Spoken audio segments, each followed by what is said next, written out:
тој контекст би ја прашала и професорката Ачковска како гледа на поимот заедничка историја. Дали трагањето по заедничка историја значи нашата држава и наука комплетно да ги прифатат стојалиштата на бугарската историска наука, затоа што видите, самото споменување на македонско малцинство во Бугарија се сваќа како провокација од македонска страна. Сеќавам кога 2001 година.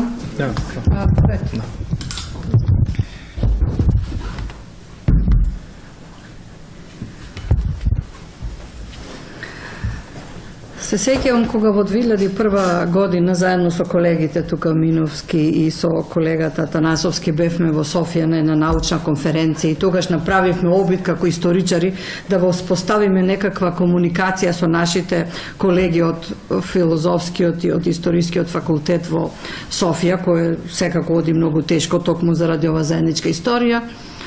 Еден од присутните на конференцијата ми кажува: госпожа Ачковска, ние сме същи народ. Ја му викам: да, ние сите сме македонци. Не така, не така. А зошто не така? Ако сме същи народ, можеме да бидеме и сите македонци. Значи тоа не се прифаќа. А како можеме ние да прифатиме заедничка историја со луѓе кои не прифаќаат дека сме ние македонци? Значи, кога се зборува заедничка историја, тоа е многу убаво вака декларативно кажано. Цела Европа има заедничка историја, Франција, Германија има многу заедничка историја, но кажете му вие на некој француз дека е германец, па видите како ќе помините, или пак обратно на некој германец дека е француз. Значи, тоа е заедничка историја, е нешто многу погубно. Ние треба да се откажеме од сопствената историја, од сопствениот идентитет во наводна некаква заедничка историја. Да, ние имаме заедничка историја, имаме заедничка историја на освојувачи, на окупатори и окупирани. Значи, мора да се разграничи кој бил окупаторот, а кој бил окупираниот и завладеаниот. Значи, тоа е таа заедничка историја, ако мислат на таква заедничка историја, и во таа заедничка историја пак има за разграничување кој што бил во таа историја и во тие историски настани. Често пати исто така во дискусија со бугарски колеги ми кажуваат дека па фактите говорат че сте вие българи. Викам, ние историчарите, срамно вие како историчари да кажувате таква работа, бидејќи методологијата историска отишла многу напред. Ние не зборуваме за фактите, односно дека во еден документ пишува дека мојот дедо бил србин, 10 години порано во истиот документ бугарите му пишувале во првото бугарско дека бил бугарин, во второто српско дека бил србин и така натаму, па потоа македонец. Значи, тоа не е факт. Факт е дека тој секога се чувствувал македонец и затоа во историската наука не се утврдуваат фактите само како голи факти, туку се бара патот на настанување на фактот.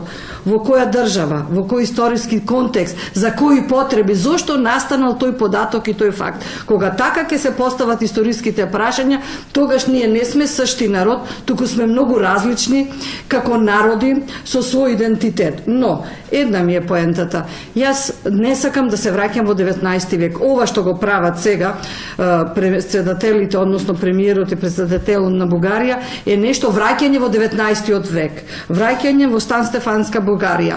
Значи, бидејќи прво Бугарија влезе во Европската унија со празникот 3 март.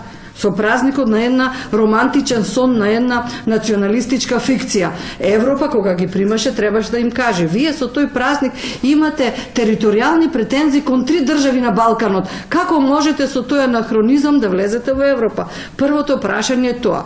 И секако се надополнувам на ова што го кажуваше претходно колегата Миновски, дека нивната стратегија од тој романтичен сон за Сан-Стефанска Бугарија до денес воопшто не е променета. И ние не можеме да имаме заедничка историја, бидејќи сме ние македонски народ, македонска нација, македонска држава, која не се родила мојот дедо или прадедо, или не се родили 44 година, туку генерации назад во нашето колективно паметење гинеле за Македонија. Прво за нејзината автономија како чекор од македонска независност. Ние можеме да имаме заедничка историја и со Грција, заедничка историја и со Бугарија, и со Србија, со цел Балкан можеме да имаме заедничка историја, но мора да бидеме респектирани како македонски народ, како македонска нација, со свој посебен македонски јазик, со своји корени, со своја етногенеза, посебна и многу различна од етногенезата на бугарскиот народ. Значи да, за заедничка историја на цела Европа, за заедничка историја на цел Балкан, но во таа историја сакам да бидеме респектирани како македонци, како македонски народ со своји корени, традиција и со свој посебен идентитет. Ако не ви го признаваат јазикот, ако не ви го признаваат името, идентитетот, историјата, за каква заедничка историја се работи? Значи се работи, вие избришете ја вашата историја, од денес вие сте бугари и се она што гинеле вашите дедовци и предедовци за ова Македонија не постои, вие сите сте се бореле за бугари и ќе постоите како бугари. Таква заедничка историја никој не може да ја прифати и не смееме да ја имаме. Да. Морам да забележам дека деновиве многу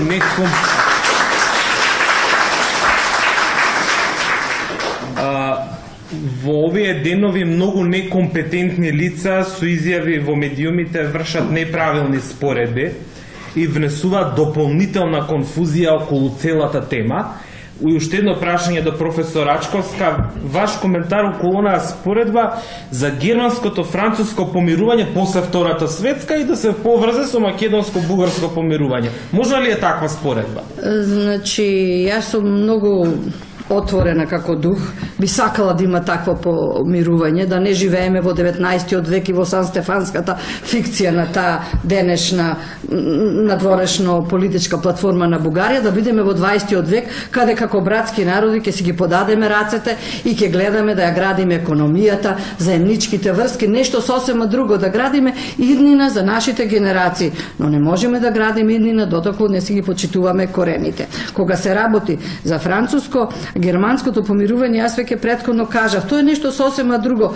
Значи, никогаш не станува збор тука за спорување на идентитет, за спорување на јазик. Замислете си, јазикот е нашата татковина, нашето постоење. Ние без јазикот сме ништо не постоиме. Таму нема таков спор. Кога би се подпишал еве договор да стои дека на македонски, на бугарски јазик се подпишува.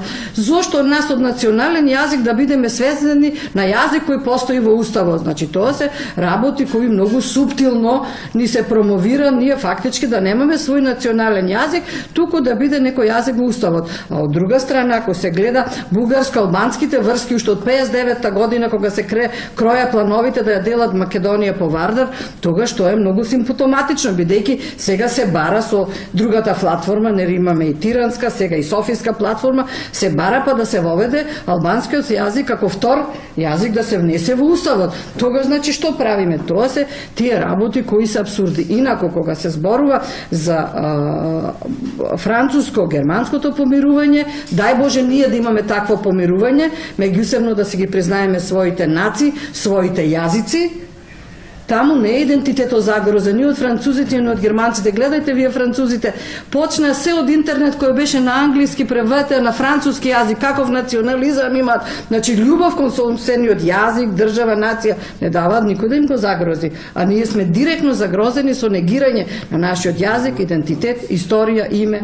Значи, има многу разлика во сето тоа. А дај Боже да сме како Франција и Германија, тогаш ќе бидеме ние најстрекната нација на светот, бидејќи сме како народ инвентивни, отворени, но тешко е тоа да се споредува. Значи, патот за Крушево минува низ Кавадаречко. Во смисла на помирување, треба ли бугарскиот и македонскиот премиер се поклонат во Ваташа, каде што 1943 година се заклани 12 момчиња од бугарските војски? Еден Хелмут Кол отиде во полското гето, се поклони, значи тоа е на поклонување, доколку на вистина е почит, треба тие да признаат сите злосторства кои ги направиле во Втората светска војна и дека во Втората светска војна немавме ние заедничка историја, туку имаме еден окупатор кој бил сојузник на нацистичка Германија и кој вршел злодела во Македонија. Доколку тоа се прифати како вака, па нека се поклона, но едно е вие да се поклоните пред некој споменик, било тоа пред спомениците на антифашистичките жртви, било на Илинден, но друго вие да направите тој празник да се девалвира како национален празник на еден народ, тоа е нешто друго. Значи, Илинден е светост на македонците. Нашите партизани, кога ја создава македонската држава во текот на Втората светска војна, гинеа со името на илинденците, гинеа со името на Илинден. И вие сега да кажете дека тоа илинденско востание не е ваше, туку на некој друг народ тоа го направил, тоа се, мислам, тешки работи кои не можат да се прифата. Суштината е во тоа. А економски врски, и уште една работа сакам да кажам, дека најчесто сопствените проблеми во сопствените држави, балканските лидери ги решава со вакви историски хипотеки. Отвораат некои историски, и дури војната во Југославија беше отворење на гробовите меѓу четниците и усташите во Втора светска војна. Тоа се многу поговни работи. Историјата треба да биде учителска на животот. Како да не ги повторуваме тешките, страшни епизоди кои ни се случувале во историјата, а не некого да уценуваме, да принудуваме да биде она што не е. Мислам, тука има голема разлика. Значи, јас ќе се поклонам пред нивните херои, тие нека се поклонат пред нашите херои, ама како пред македонски херои, а јас таму пред нивните бугарски ослободители кои се така. Значи, тука мора тоа да се расчлени, да има меѓусебно почитување, а не вие откажете се од име, вие немате јазик, не е тој ваш јазик и така натаму. Тоа е нешто сосема друго. Има огромна разлика.